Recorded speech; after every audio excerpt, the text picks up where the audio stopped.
All right, my editing skills are crap, but can the same thing be said about Arrival? Stick around and find out. Ba ba ba ba ba. Ba ba ba ba ba ba ba ba ba ba ba ba ba ba ba ba.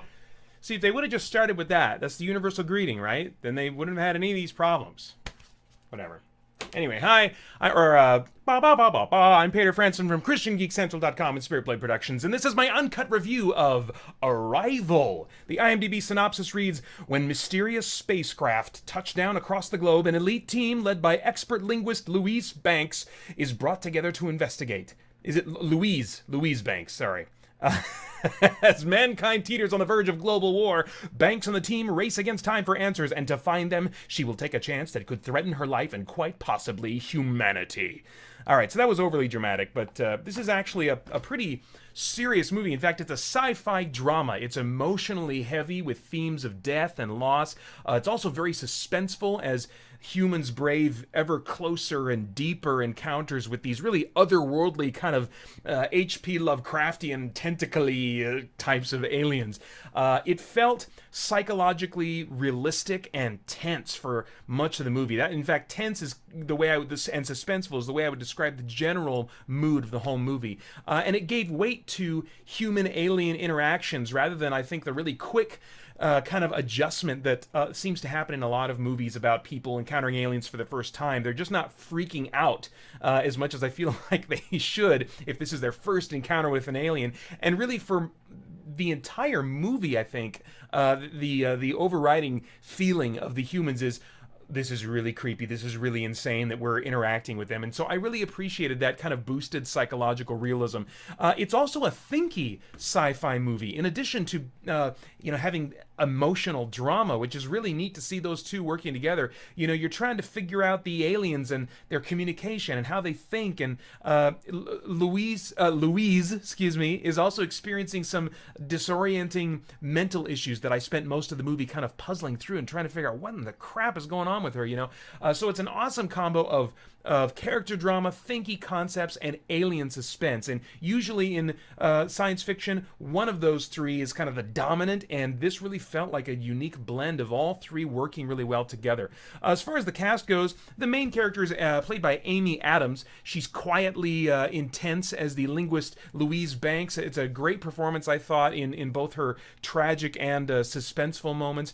Jeremy Renner is a solid supporting role, very likable, which I think is important for the type of role and kind of the slot that he's filling in this movie, but it's not a character that has a ton to do dramatically, which is fine. It doesn't need to be.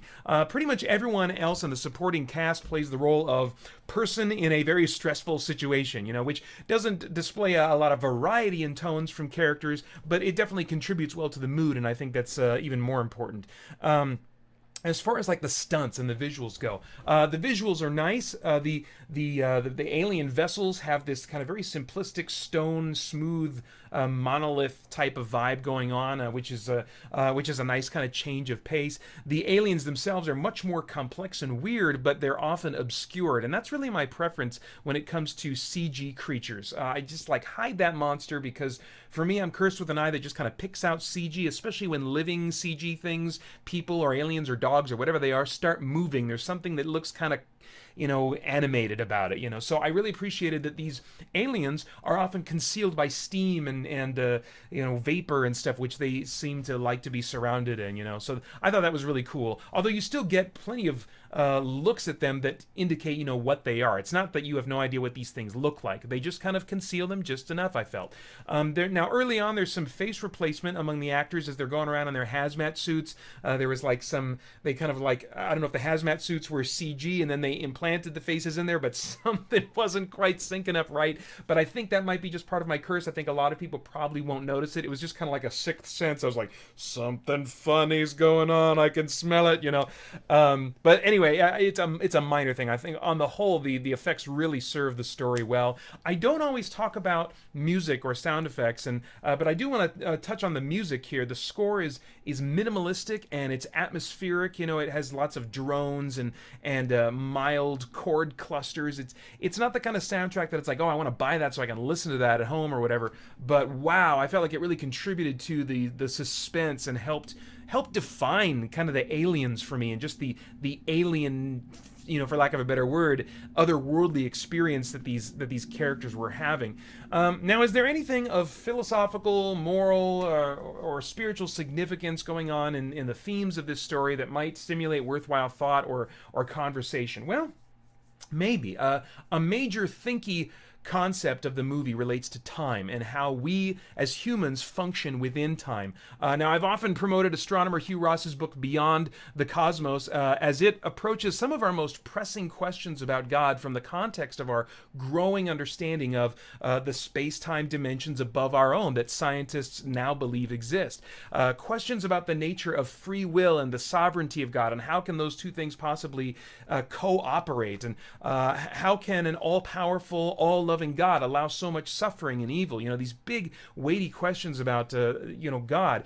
The average person, I think, isn't even like bringing to mind or thinking at all about human limitations pertaining to time, but this movie could be an intro to that otherwise just kind of like off there, out there concept, and serve as a springboard or a metaphor for worthwhile conversation about how God relates to time, which definitely has applicable relevance to some of our big questions about life. Now, what may possibly be the central theme of the movie left me walking out of the theater saying, love is worth the pain. When we choose to love our spouses or children, we open ourselves up to the potential for horrible pain depending on what life hands us. Or in more day-to-day relationships, even friendships, we open ourselves up to pain. But I mean, especially in those that we love most dearly, there's just, if life hands us the right set of events, or I should say the wrong set of events, we could be in for an enormous amount of pain. But the message of this movie, and the message of the life and death of Jesus, is that love is worth the pain. God thought that a relationship of love between himself and us was worth the horrific pain that Jesus would have to endure. Jesus thought that love was worth the pain. So it's worth it to God, and it's worth it for us. I'm not sure that I could successfully continue believing that if tragedy struck my life. I think that would just, I have no idea, I have no concept of what it is to go through something that horrible. But I do think that it's true just the same, and also seems to be the belief of the filmmakers that love is worth the potential pain. Now, I have no idea what your tastes are in movies, but if I were a time traveler, I'd go back in time and say to myself, Peter, hey, wait until your wife can watch this with you. I mean, you may not want to watch this one again. You may not feel the pull anyway to see it again. It'll probably have some interesting things on repeat viewing because there's just some big reveals and just some neat things that I love it when movies, when every once in a while I see a movie and it goes in kind of one of the three crazy directions I think it could go in, because then when I watch other movies that don't take that path, I can still wonder, will they go down this route? Will they go down this route? And they went some really crazy directions that I don't think are so far-fetched that, a non-sci-fi person, would be like, okay, this is too weird for me. So I think this would be one that your wife would enjoy for, some of the relationship kind of stuff and just kind of the life drama that we can relate to, and it's not romantic, but it's probably one that she'll appreciate. It's heavy stuff at times, but a great experience, and one that you're going to want to share and talk about with her. So whether in theaters or at Redbox Pater, save this one for date night with Holly. Again, it's not really a romantic movie, but still a movie that your lady will probably appreciate. It's rated PG-13 for brief, strong language. All right, those are my thoughts. I'd love to get yours in the comments below. Visit spiritblade.com and see the stuff that we have for you there. That's a great, easy way that you can support this channel.